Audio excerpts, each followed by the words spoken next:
Kalau menurut gue sih vlog itu yang paling basicnya ya. Vlog itu adalah sebuah video yang pasti bentuknya ya. Dan kontennya tuh bisa macam-macam dari hal yang cuman sehari-hari belanja ke supermarket sampai kasih sesuatu yang misalkan kita mau cerita tentang sejarah Indonesia misalnya, atau mau ngasih tahu kita kalau masak seperti apa. Jadi memang kontennya masih bisa luas banget. Tapi pasti sekarang tuh menjadi apa ya, sangat populer karena dia tells a story. Kalau di Indonesia, vlog tuh juga sudah mulai sangat populer ya beberapa bulan terakhir, dan macam-macam dari yang ngomong tentang sneaker sampai ngomongin tentang bandnya dia, bahkan ada yang dia bikin vlog setiap hari jadi pemain bass gitu, sebagai kehidupan dia sebagai pemain bass. Itu menarik banget.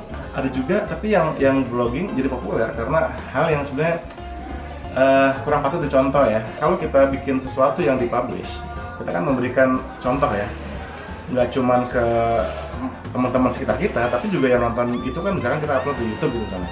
Yang nonton tuh dari anak SMP gitu juga nonton. Nah makanya gue sangat kagum. Contohnya ada satu, dia seorang YouTuber namanya Edozel. Dia konsisten, di videonya nggak ada satupun yang menggunakan kata kasar. Dan dia tidak mau kolaborasi sama orang yang ngomongnya kasar.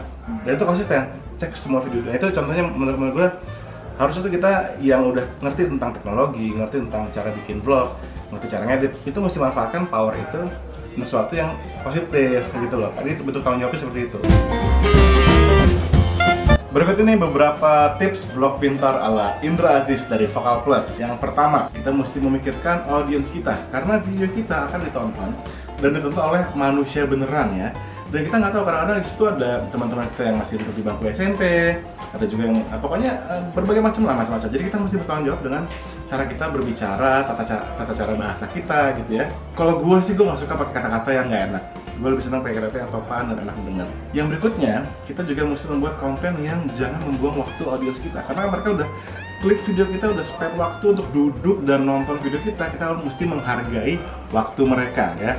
Jadi kita nggak boleh bikin konten yang nggak menarik sama sekali. Kita mesti pikir bener, bikin skripnya ya, kita mau ngomong apa, konsepnya apa, baru kita syuting. Walaupun itu vlog yang casual, tetap aja mesti tell a story. Jadi mesti jangan buang-buang waktu audiens kita. Dan juga look good for the audience, karena kita pengen ngasih mereka pengalaman visual yang juga menyenangkan. Yang berikutnya adalah share your expertise. Kalau misalnya lo punya keahlian di bidang masak, lo share. Kalau lo punya bidang di musik, lo share. Kalau gue sendiri, karena gue musisi, gue share keahlian gue di bidang musik dan vokal.